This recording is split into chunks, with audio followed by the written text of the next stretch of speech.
Well, tonight the battle lines are drawn in Parliament. The minority leader Alexander Kwame has put on the gloves and is not backing down assessment of Gold Board. They expose the crass incompetence of Gold Board's management and misaligned policy of the government.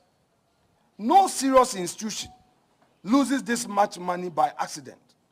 This is what happens when an untouchable few are handed the nation's gold with no one watching and no one willing to ask questions. He says the MPP will not relent or rest until the Gold Board answers for what he calls significant trading losses. Gold Board's own domain, 22 billion cedis. That's equivalent of the 1.7 billion US dollars in 1 year alone. Therefore, ladies and gentlemen, let's call it what it is. These losses are not bad luck. You don't trade in gold and make losses. But Gold Board CEO Kwame Jnr has been firing back. He says the claims are false. More coming up shortly. Also, in tonight's bulletin, the government confirms the death of 62 Ghanaians and 15 others missing amid ongoing Russia-Ukraine war. A growing number of Ghanaian youth who are being lured to fight in the Russia-Ukraine conflict, and we are seeing an increase in casualties. About 62 Ghanaians have lost their lives and 15 of them are missing. So I did raise the matter, and I'm happy with the response from We'll delve into that shortly. Meanwhile, 80 Ghanaians evacuated from South Africa arrived in Ghana on Monday as governments repatriate more than 1,600 nationals. Still to come, South African President Cyril Ramaphosa says his country is ashamed of the inhumane treatment meted out to foreign nationals in South Africa. South Africans, we are deeply concerned and ashamed that people from other nations, some whose leaders are here, were treated badly and were even forced to leave the country under threat of violence.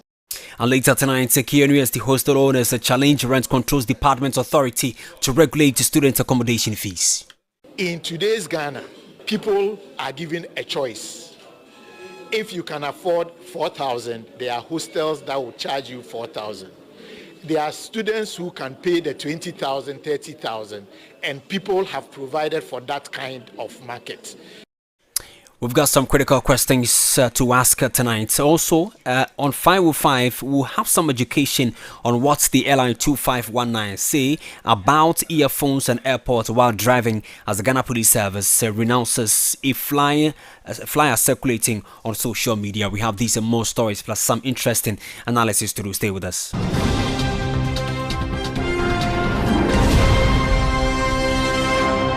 We're coming to you live from our studios here. Digital address Geo 0423598 North Laboni, third that they work on Class 91.3 FM in Accra. Rios 11 Ho FM 92.5, Hills 91.7 at Daklu, both in the Volta region. Max Empire 96.9 at Bazwa in the Upper East region. Dagbon FM 102.5 in Tamale, Radio Power 96 in Spain. We're live on Facebook. Connect with us or join us with a thoughts, comment, and contributions with the hashtag 505. Alternatively through our WhatsApp number 0500,000 202. My name is Kwame Okyere Jnr. It's time. It's 505. Welcome.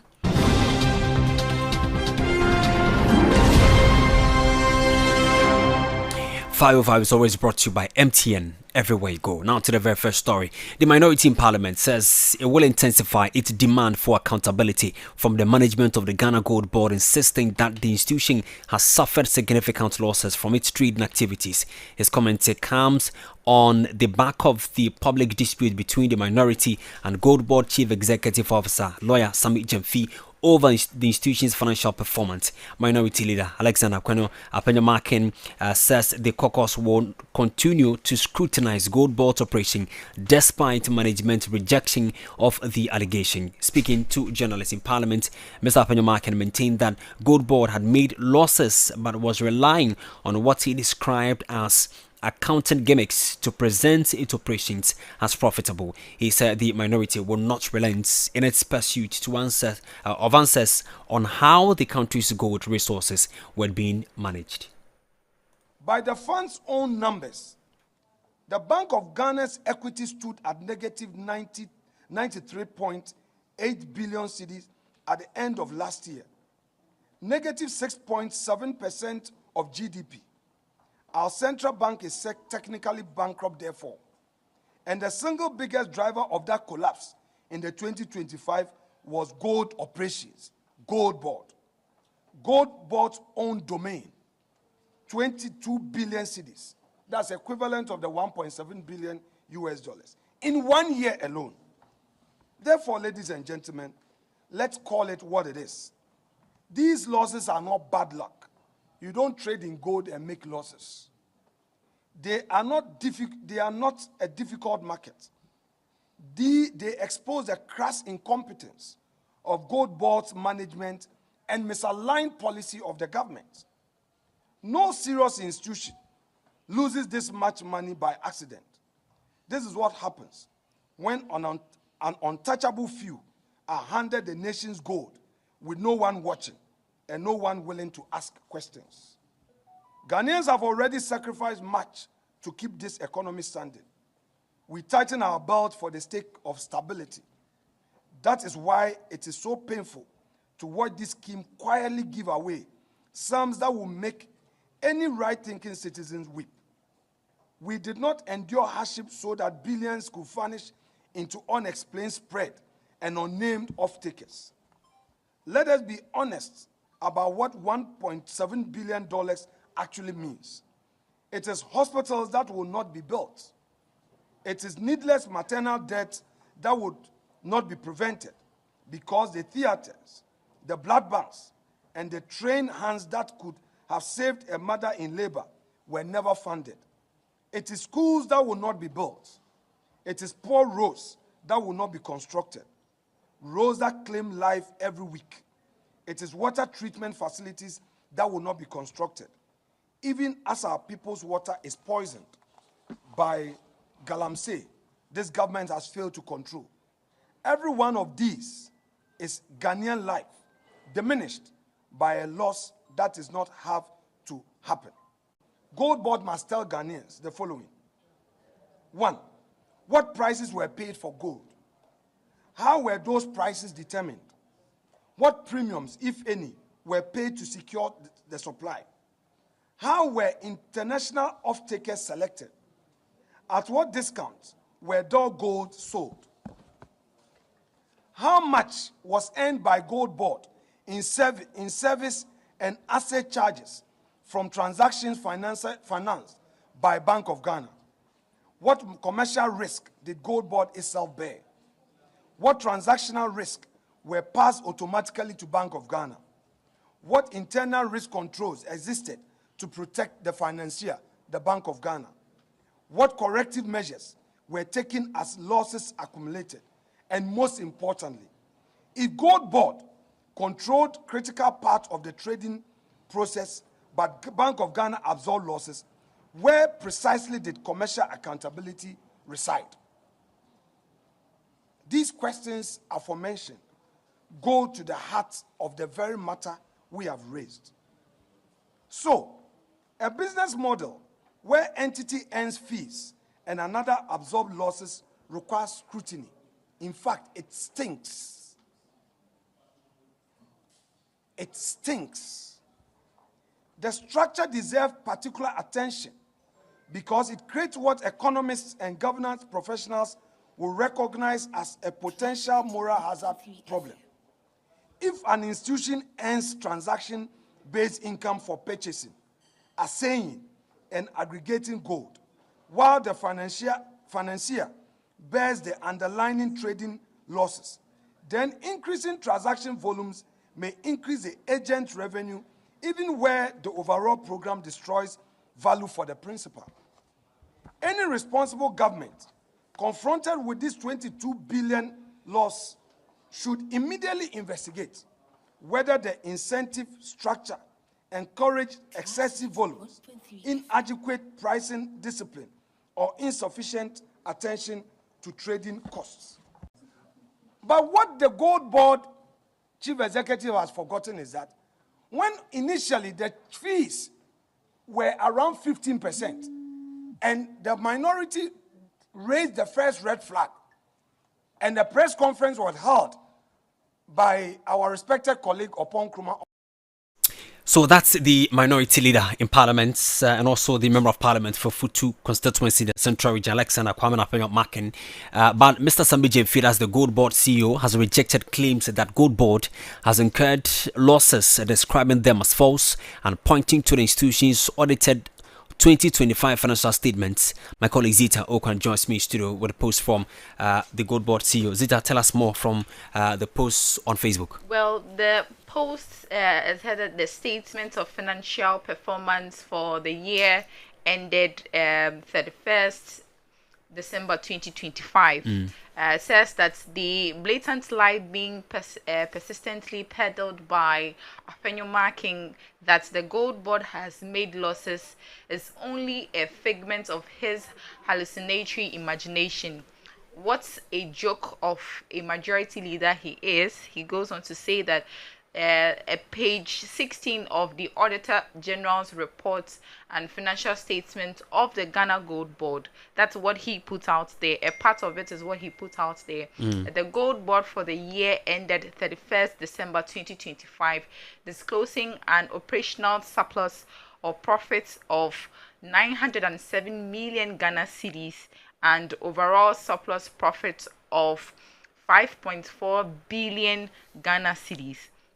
For the avoidance of doubt, this audit report was prepared and published by the Auditor General of the Republic of Ghana, and that's he put out the figures and the facts and everything there. But on this, the minority caucus in Parliament today says that it has prepared a motion seeking a comprehensive parliamentary examination of the financial losses associated with the domestic gold purchasing program.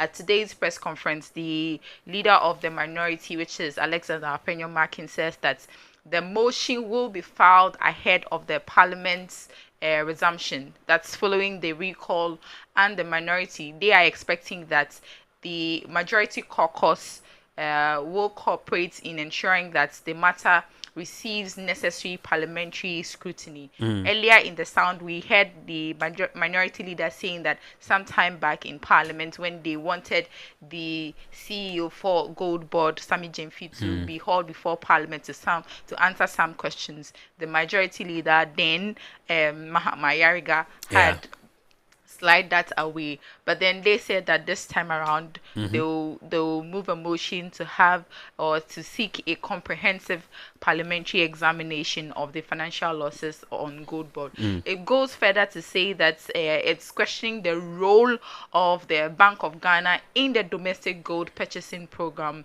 operated in collaboration with Gold Board, particularly the manner in which financial risk associated with the transactions were allocated. And according to the minority leader, the losses linked to the program expose what he is describing as a serious governance and accountability gap between the institution undertaking the commercial transactions and the institution carrying the financial risk. And he says that Gold Board for this cannot distance itself from the financial consequences of the program merely because of the losses, because the losses were recorded on the books of the central bank. And we, on this post that Sammy Jnr had made, we understand that tomorrow he's taking stance at the government accountability series. Yeah, I must say that with all these press conferences or the things that the minority put out, they had mentioned that they were using the records or the findings from the International Monetary Fund. But this, as Sammy Jnr had stated in the bite from Okyere Jnr, he stated that the Auditor General was not giving the full details of what he needed to be able to do that. That's why, in fact, this post from Sammy Jnr on social media had got a lot of people to say that they should rather work with what the IMF had, or the findings that the IMF had come out with, rather than going according to what the Auditor General, just as the minority is also stating.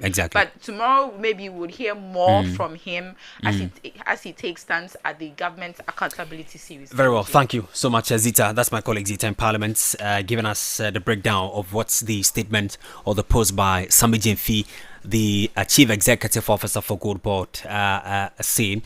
Let me speak with Hayford Ayrakwa, who is a development economist. He joins us on the phone. Mr. Ayrakwa, good evening to you. Thank you so much. I've lost him on the line. We'll get him back and then we ask some questions because the minority has raised flags that Gold Board is running at a loss or has run losses, but the Gold Board CEO Sami Jemfi has always been put on social media together with his team, the communication team, that Gold Board, in fact, got some surplus, contrary to what the minority say. Mr. Yakwa, let me thank you so much for your time on the show this evening. Good evening to you, sir. Good evening to you and to your cherished listeners. Very well. So the minority leader used the phrase accounting gimmicks. In practical terms, what accounting treatments or financial engineering could turn a trading loss into reported surpluses, if there are legitimate explanations to this? Well, so it's about, so there have been transactions and there are actors within that value chain. The Gold Board is a major player. The Bank of Ghana is another player. Bank of Ghana does not have the mandate to go out there and purchase gold and sell the gold on our behalf. Gold Board has that responsibility. However, the activities of Gold Board is financed by the Bank of Ghana. Now, what is happening is that Bank of Ghana comes out with what they call the reference rate. Reference rate is what Bank of Ghana publishes as the exchange rate to the different trading currencies. Now, over the years, the past 18 months or thereabout, the rates Bank of Ghana has published has consistently been lower than what the market actually is willing to trade. So you take, for example, today, just a hypothetical scenario, you may find Bank of Ghana quoting 11.6 as the reference rate. But on the Forex market, you would get the dollar going for somewhere maybe 12.3 or 12.4. So once Gold Board goes out there to buy the gold, Gold Board is buying at a real market rate, which is about 12.4. But Bank of Ghana ends up selling the gold for 11.5. So that difference of what the market rate is and what Bank of Ghana is quoting as a reference point or as a reference rate is what is accounting for this loss. So there has been a loss. Now, the argument now is where is the loss sitting? Gold Board is trying to say that per their audited account, they didn't make a loss. But this has been reported, and this loss has come about because of the activities of Gold Board. And that is why minority is laying the blame squarely on the Gold Board. And Gold Board is equally pushing back.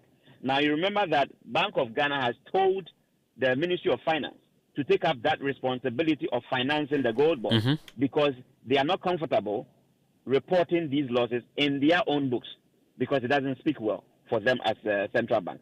So this is where it is. So if they are saying that they are financial gimmicks, I'm sure this is what they are trying to talk about, that the person carrying the loss, we have managed to shift the loss to someone else just so that it would make the person look good.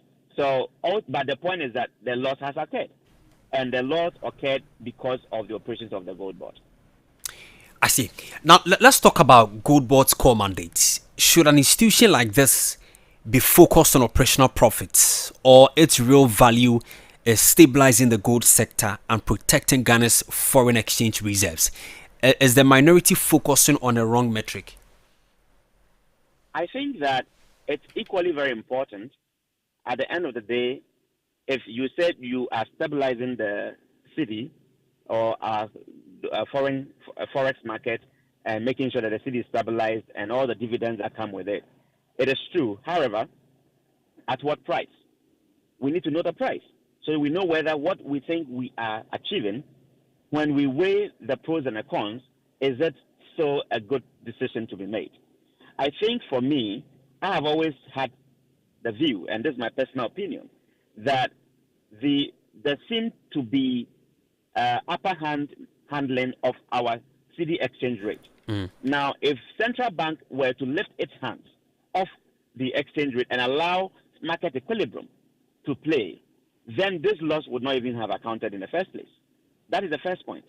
And so, in as much as I am all for Gold Board and the activities they are doing in terms of the operation, we need to understand as a country at what cost are we doing this?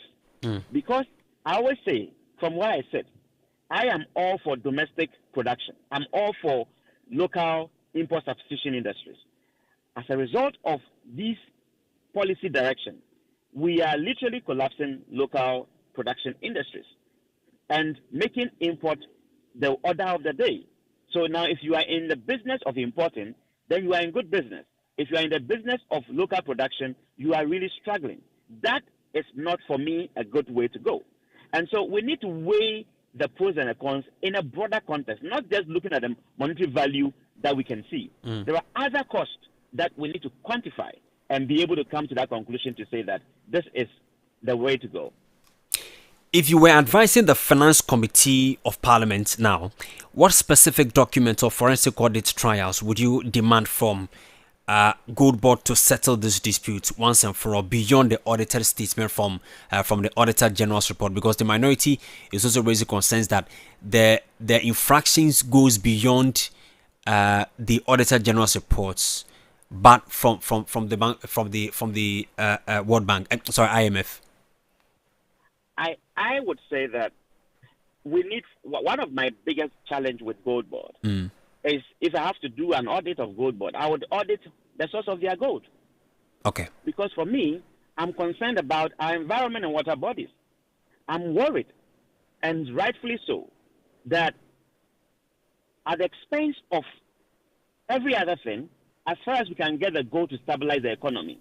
But where would what be the use of the economy when we are all dead and gone? And so we need to be interested in knowing, where are the traceability studies?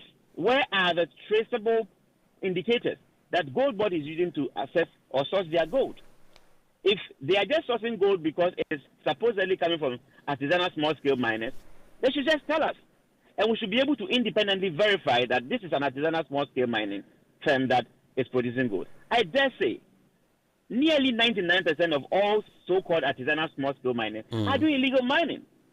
And that is coming at a cost to us. And so, are we really interested in addressing the issue of small-scale mining, illegal mining, or we are interested in just what we are able to show today as the workings for economy? I think it goes beyond that, and we should all be concerned. I think also the minority must be willing to approach this from a nationalistic perspective. Okay. And I hope that is where they are coming from. I hope so. The conversation goes beyond Gold Board. Conversation involves the central bank. And I think at a point, we should be able to get the central bank, the Gold Board, the minority, and finance ministry all in the same room. And let's address this, because this Gold Board is a good thing, in my opinion.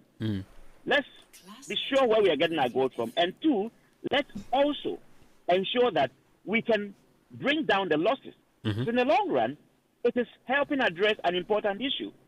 So if we can check where we are getting our gold from and make sure that it is coming from right sources, if we can minimize the losses, I think then we will be good as a country. But if we cannot minimize the losses, and in the name of stabilizing the economy and all the dividend, and so we will just go all out, then the next time we wake up and say that there's been $10 billion loss, what do we say about that? It started with 214. Now it's 1.7. Who knows where it's headed? We need to be concerned as a people. Mr. Ayirakwa, I'm grateful for your time this evening on the show. So that's Hayford Ayirakwa, who is a development economist, sharing his perspective for his opinion on the show. This is 505 on Class 91.3 FM in Accra.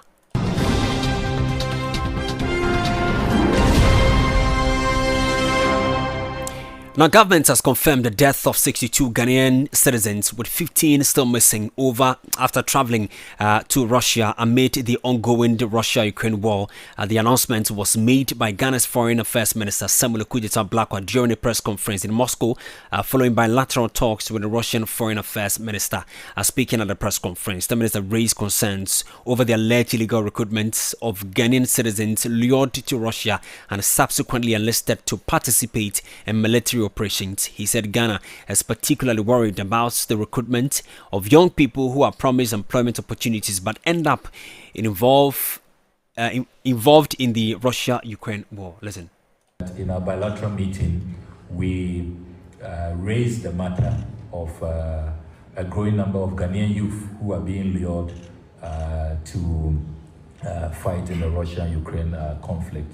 And we are seeing an increase in casualties. About 62 Ghanaians have lost their lives and 15 of them are missing. So I did raise the matter, and I'm happy with the response from Foreign Minister Lavrov, who has pledged that we can work together to stop these illegal recruitments happening on the blind side of our two governments, so that we can protect the lives of young people who are being lured on the front lines.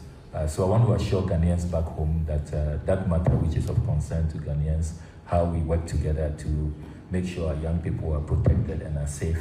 I have raised the matter, and I have received very encouraging response from Foreign Minister Lavrov, and we will continue to work together to stop those illegal recruitment channels so that we can protect the lives of our nationals. So overall, it's been a very, very good bilateral engagement, and I want to thank Foreign Minister Lavrov and his team and my colleagues for a very, very successful engagement. Thank you very much.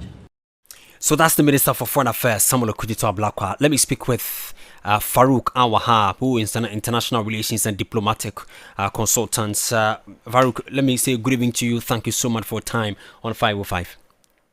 Good evening, sir. Are you okay with the response or the outcome of the meeting between Ghana's Foreign Affairs Minister and that of Russia, that the recruitment of young people will be a thing of the past? Well, I don't see how this one is a response. He's giving an information. I did not know that it's a response in request to.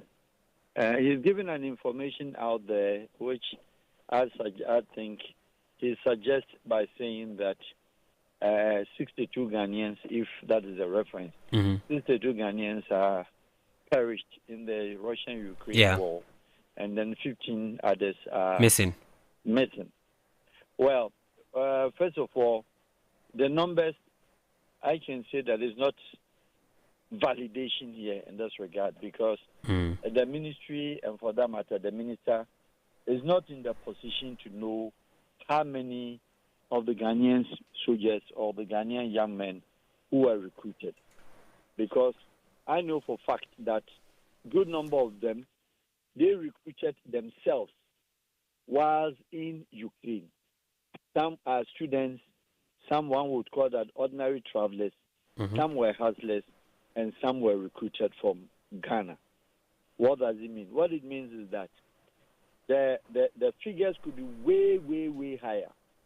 But then I also believe that it could have been a conservative numbers, which of course the minister had privy or has an maybe access to it through some of the survivor ones who, for one reason or the other, have discussed, talked, or the minister himself has interviewed, or some of the details that they got from the Ghana missions, because those ones that were reported by the Ukrainians were those that, in my view, that the minister has information.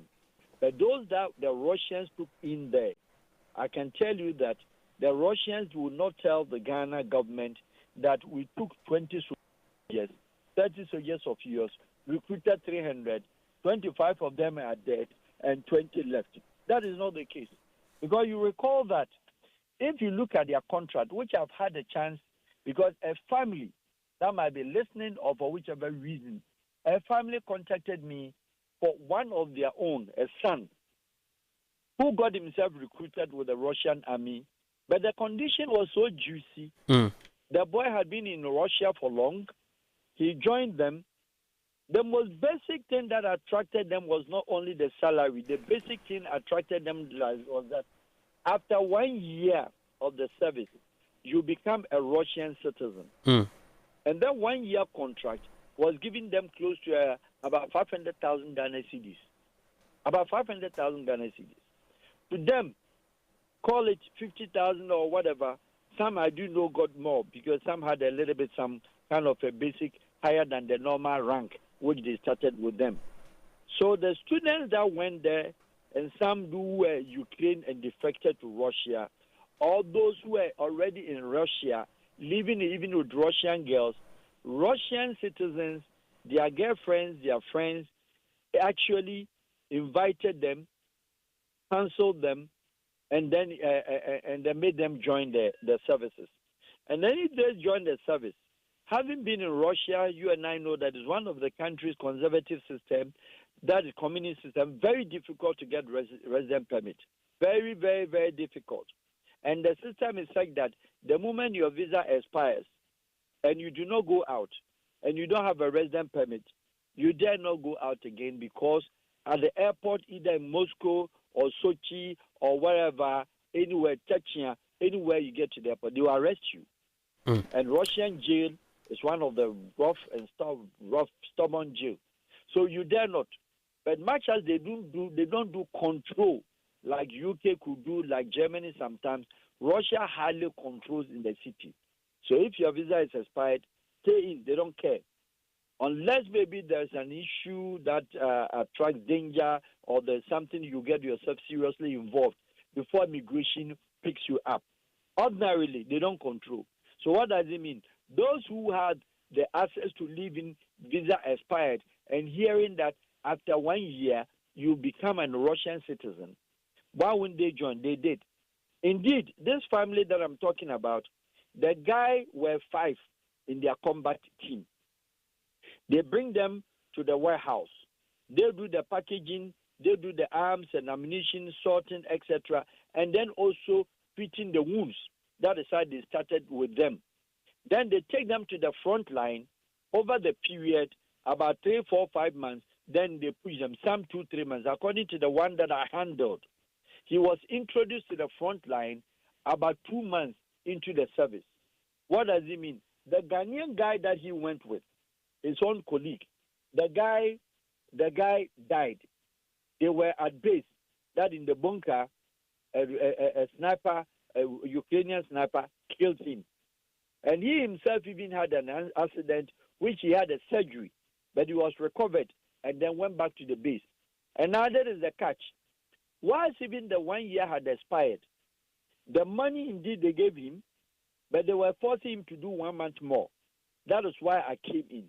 And now, of course, I have some few Russian friends, and he wanted badly to come out because the 1 year had expired. So there was a pressure that we put out there. Ghana embassy or Ghana mission ceases to function in this regard because the embassy officially wasn't part, and they were not privy and had information as to how they were recruited. So therefore, when they were actually their time had expired, they had no other option than to say that, okay, our contract is over, we want to go back. They forced, and we put some pressure from certain angle, and then alerted the military that the uncle or the brother, blah, blah, blah, is no more, and he has to come to Ghana badly. That was when the Russians agreed for him to come. Indeed, the uncle, if he's listening, good money, over 700,000 Ghana was paid to the uncle. They paid the money to the guy. I see. They paid the money. And then after he finished the services, it is true that less than 2 weeks, a place that they go and they get recruited, they are given their passport. And indeed, that one also, the passport was honored. They've given them. So look at it from this angle. Good number of the people who were on the street who didn't join, and they are Ghanaians, Nigerians, Togolese, from different parts of Africa, when they did notice that their friend, their colleague that they were on the street, 1 year, he came back with about $80,000, $100,000, $120,000 cash paid to them, and they open an account and deposit the money, and they give them the account. Now, after that, they take them to the Foreign Affairs Citizenship Center. They not only give them a passport, they naturalize them. There are 2 different things of securing the second passport, but this one, they take them through naturalization. So as they have naturalized them and become Russians, fully fully fledged Russian citizens, then they add them also to the stock of the state security guard. What does it mean? It means that they are reservists. So anytime they themselves willingly want to join and go back on the front, they say that the salary is not bad. They were taking as much as maybe close to $7,000 or close to, depending on the area. But those on the battlefield, some of them willingly, they were told they will be given $15,000 a month, and some agreed to go. Of course, some died, but some also who feel that they survived. This gentleman that I worked on, he was trained as sniper, but initially he was working at the military mortuary on the front line. But over the period that the guys went, 3 months, 4 months, they were getting higher salary. He decided to go with the other guy. Unfortunately, the other guy was shot dead in the bunker. He survived. But then he survived through until his time elapsed. They brought him to the garage. They brought him to the warehouse where he was doing packing, etc. And his contract expired. They didn't want to release him, but thankfully we were able to maneuver, work around it, and the boy was released. I see. But what? Can all this to buttress the point that the figures Honorable Okyere Jnr is giving could be very conservative figures, in that certainly there are more of them, because a Ghanaian, if you picked information from Ghana Mission, these are informations of those ones that Ukrainians killed, and they picked their bodies and saw their name, because the badge that they have, even though Russian badge, their name translated into Russian, but the citizen or the country of their is indicated. So when you pick their badge, Kofi Manu, they wouldn't know whether it's a Togolese or they don't know. So in the Russian language, Ghana is on the badge. Okay. Those are the ones. And then the POS, the POWs, they picked a lot of the POWs. So if His Excellency, how do we call it, the Honorable Minister of Foreign Affairs, I do not know whether he has also picked the POWs. And some of them are also, there are more Nigerian POWs, there are more Guinea, Conakry. There are a lot of boys that went to Guinea. There are Malians, there are other African countries. There are Sudanese, all over. They joined. What about the Latin Americans? From the information that I had, good number of Mexicans, it got to a point, all of them, when they hear the juicy, even the armies from Nicaragua, who are uniform army, they were running away to Russia to go and take, because they were professional armies. Very well. They went there as what? As mercenaries to support and get money and get Russian citizenship.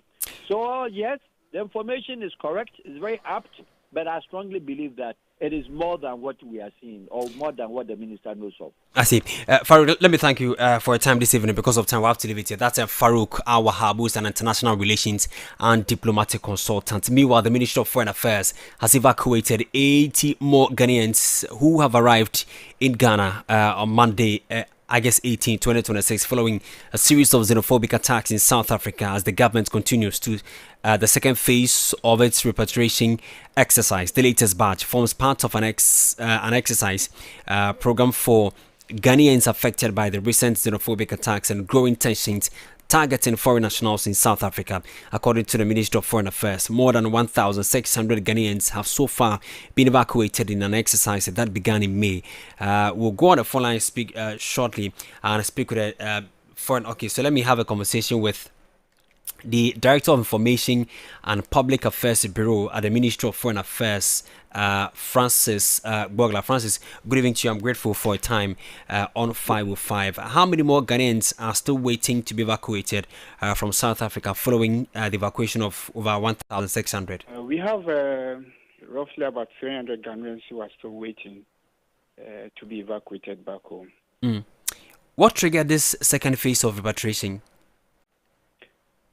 Well, the issues that surrounded the whole evacuation has not subsided. And so, in the interest of our nationals, the safety of our nationals, government is responsive to its responsibilities to protect its citizens wherever they find themselves in danger. And so that is in line with our core duty to protect our citizens abroad. What discussions has the ministry had with the South African government to protect? Hello? Yeah, Francis, can you hear me? Yes, I can hear you. I'm asking that what discussions has the ministry had with South African government to protect Ghanaians who are still living in South Africa?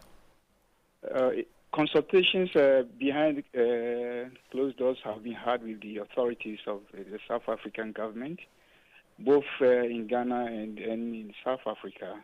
And so these are issues that are highly sensitive, and both countries are highly engaged in discussions on how matters surrounding these xenophobic attacks could be addressed without creating further tensions between our two countries. Is this the last batch? I cannot say for sure whether this is the last batch, but at least under the current what we call the second phase of evacuations, the number we are dealing with is about 1,000 Ghanaians. And so far, what we have done is roughly 600 plus. So once this phase is completed, it's up to government to take a decision as to what will happen next. For now, this is supposed to be edging towards this of the exercise. I'm sure there are others who have no intention of coming back to the country. Any conversation with our embassy in South Africa to ensure that they are being protected? Oh yes, we this is a voluntary exercise. Those who have voluntarily opted to come are those who are being dealt with. Under the circumstances, government still remains very open and has advised our citizens in South Africa to keep close contact with the mission anytime they feel under threat. And so our High Commission there is very, very much alert and willing to take responsibility for any life that will be in danger. Francis, let me thank you for your time this evening. I'm grateful. It's my pleasure. So that's Francis Gbogla, who is the Director of Informations and Public Affairs Bureau at the Ministry of Foreign Affairs. This is 505 on Class 91.3 FM in Accra, across the country and across the world on classfmonline.com. I'll take a break. I'll be back shortly.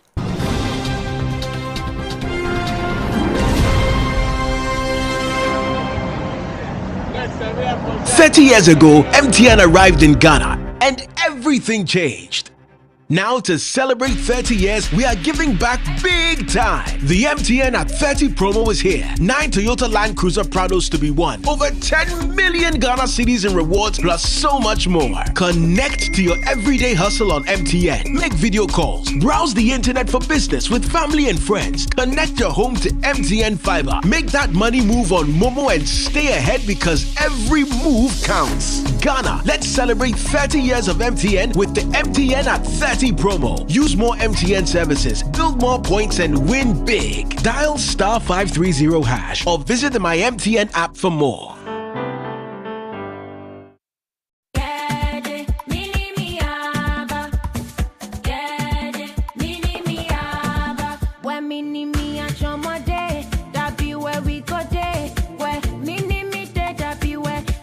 Go day, say a party, mini me a chomo, crunchy, chilling with friends, mini me a chomo, tasty, take choke your hunger, mini me a chomo, crunchy, break time please, mini me a chomo, tasty, mini me a chomo, mini me a chomo, mini me a chomo, come and taste the fun, mini me a chomo, mini me a chomo, mini me a chomo, come and taste the fun. For the laughter, mini, mini, mini, me, a chomo. All the parties, mini, mini, mini, me, a chomo. Let's go dancing, mini, mini, mini, me, a chomo. Taste the fun, mini, mini, mini, me, a chomo. This advert is FDA approved.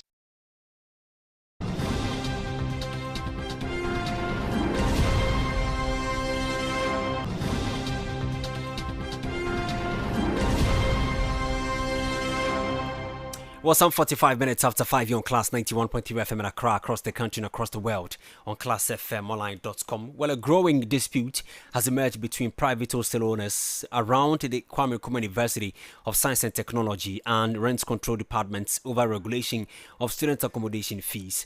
The hostel owners argue that Rent Acts 1963 Act 2020 and the Rent Control Law 1989 PNDC Law 138 do not cover purpose-built student hostels, which they say operate under different regulatory framework. The Rent Control Department, led by Acting Rent Commissioner Frederick Opoku, has intensified the enforcement campaign targeting private hostels operators around public universities over concerns about high accommodation charges, and the exercise follows concern raised by students at the National Youth Conference about what they describe as exorbitant hostel fees, with some reporting annual charges ranging between 5,000 and 10,000 Ghana cedis. Listen.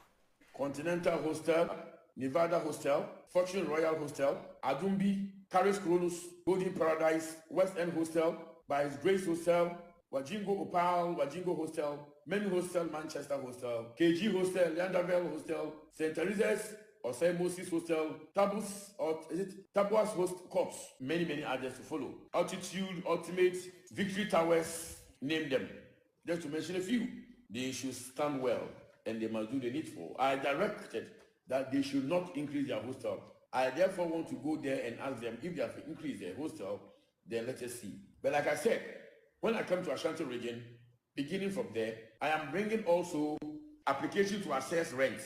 That will enable the Rent Control Department to assess your hostel. As I've told you, it is a collective responsibility. So let us make sure that we do the needful.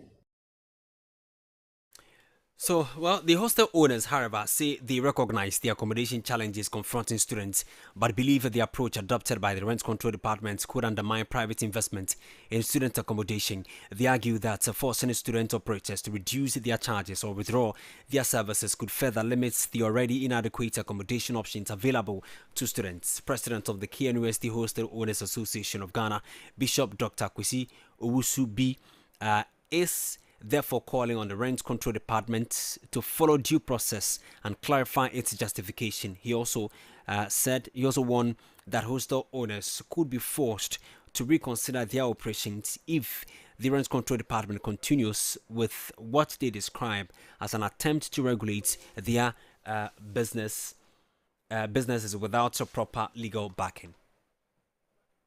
Secondly, there is that blanket ban purportedly placed on increments or by the rent commissioner, acting rent commissioner.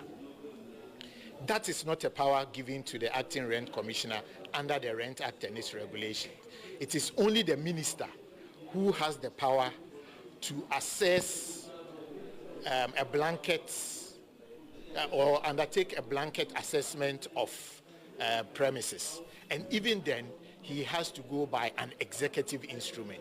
So that is in short, the point that is being made by the association. What is missing in all this is the dialogue, number one.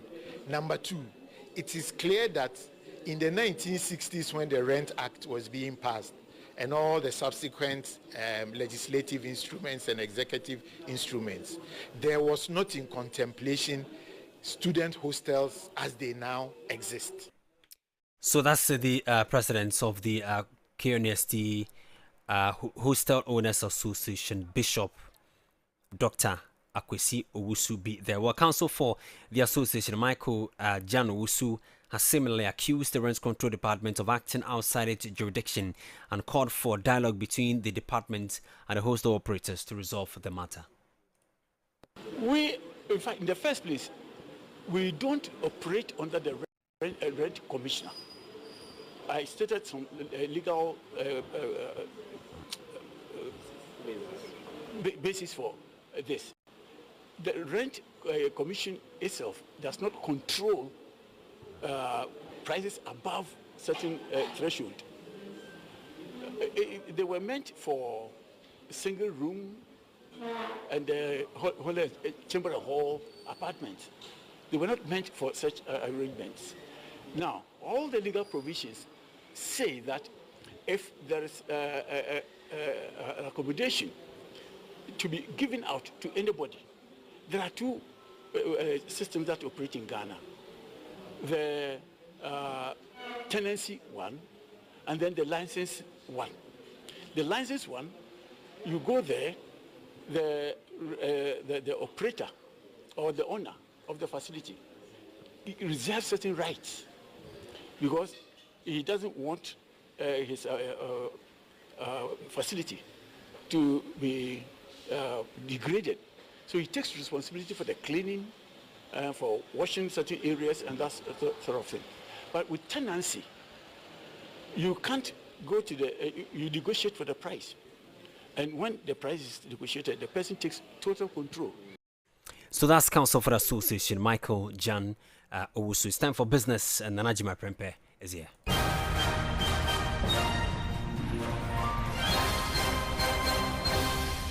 In business tonight, the Minister of Energy and Green Transition, Dr. John Abdullah Jnr, has announced that Ghana's shift towards gas-driven power generation has helped reduce the country's dependence on imported liquid fuels, generating annual savings of about $500 million.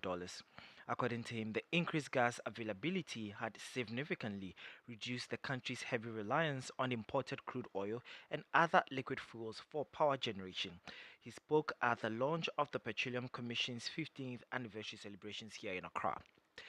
Now, the Bank of Ghana has identified an estimated $4.8 billion annual financing gap facing small and medium-sized enterprises, also known as SMEs, warning that the country's sophisticated digital payment infrastructure has not yet translated into equally accessible credit for businesses. The second deputy governor of the central bank, Matilda Santos-Siedu, said Ghana has made significant progress in digital payments, but must now focus on building stronger digital credit systems to ensure businesses can use their transaction histories to access financing. A great deal of value being created in Ghana today sits in contracts, in the digital rails, in receivables, in transaction histories, rather than in fixed assets. But our systems have not yet caught up with this shift. The result is a filter, not calibrated. Don't get me wrong. Land and property, titled and verified, are perfectly sound security. And lenders are right to want it. I've come from the banking industry, and I know how difficult some people can actually borrow and intentionally refuse to pay. So if you have something you're holding on them, that makes your recovery much easier. But requiring them as the default security means credit flows to businesses that happen to hold real property, and not necessarily the businesses that are trading well and have the cash flows. A firm can turn over substantial volumes of money, hold a significant contract with a defined payment date. So you heard the second deputy governor of the Bank of Ghana, Matilda Santos-Siedu. On the international front, intense trade talks are going down to the wire as Canada seeks to avoid a fresh round of tariffs from the Trump administration due to come into effect tomorrow, Wednesday, August 19, 2026. Canadian negotiators have been camped out in Washington for a week trying to pin down some agreements before new 50% tariffs on some $20 billion worth of Canadian imports are imposed. Prime Minister Mark Carney kept details of the talks close to his chest when pressed by reporters on Monday, saying that given the very delicate and intense negotiations, it is not the time to negotiate in public. He and Trump spoke by phone on Monday afternoon about the talks, his office confirmed to the BBC. And that's it for business. Back to you, KOJ. Thank you, and Najima Prempe, for bringing us business. Let's do your messages now. Ifo Komla says, Kwame, the press conference held by the micro medium minority questions over gold board loss are just rhetoric and political jandam. Ghanaians, indigene or individuals who pass away in Russia must not be taken. Okay, I'm not getting it, but investigated properly. What led to their death? Okay, and then let me. Prosper Ndowenya says, KOJ, Afenyo Markin has become, listening to, I feel like throwing out any time I listen to him. He has finished accounting to Ghanaians after the rot at ECG when he was the board chair. Okay, that's what Prosper also shares with us. From Benisco in Akwakope, says, good evening, Class FM. Please tell Nawa Afenyo Markin to have his rest. Please, Afenyo Markin must, please, most Ghanaian don't trust you and your MPP members again. You can shout on top of your voices. We are not listening to you any longer. MPP, never again, he says. So, Nelly from Michelle Camp says, has Afenyo Markin, has Mr. Afenyo Markin advised to talk? Okay. I'm not getting this message well. Please let there be clarity when you send a message. Take your time, relax, and send a message so that we can get that very well. The minority caucus have nothing to say. They are raising this old case because of the National Cathedral Forensic Audit that is coming. They want to change the narrative. Louis Komla in Santo shares that message with us. Joy Kweku from Akosomo says, good evening, Class FM. Afenyo is disturbing our ears. We were all here to see Afenyo gross incompetent display at ECG as ECG board chair. What is the status of ECG stolen cables investigation? Okay, thank you for sharing this with us. A call in Tema says, good evening, Class FM. I cannot believe the reality that the NDC cannot use the same press conference model to counter the claims of the minority over the gold board laws claim. NDC must speak out with equal or much stronger force, otherwise all the supposed false claims shall rather wrongly settle in the minds of objective Ghanaian people. Okay. Angelo Kojofiagbe says the behavior of the minority and the MPP against the gold board is disgusting. What kind of politics is this? Shame on you, Afenyo. You are just envious of the success of Sami Jemfi and the President Bahamas administration. Okay, Fidel Inho says, good evening, KOJ. Sometimes when I hear MPP talking about corruption, I ask myself, is that MPP? When did they know that there's corruption under their watch? What happened? They will be in opposition for a long time. Okay, Efo Komla says, Kwame, Ghanaian citizens that travel to Russia in search of greener pastures but later promised and were recruited into Russian army and found dead must be investigated so that the circumstances leading to their loss of life is not washed under the carpet. Okay, thank you for sharing your message with us. Francis in Accra says, hi KOJ, to the MPP and MPP group in Parliament, they can come out and say all they are saying is this issue, says is the issue with the BOG, floating Ghanaians who want good governance, peace, as we are seeing with NDC.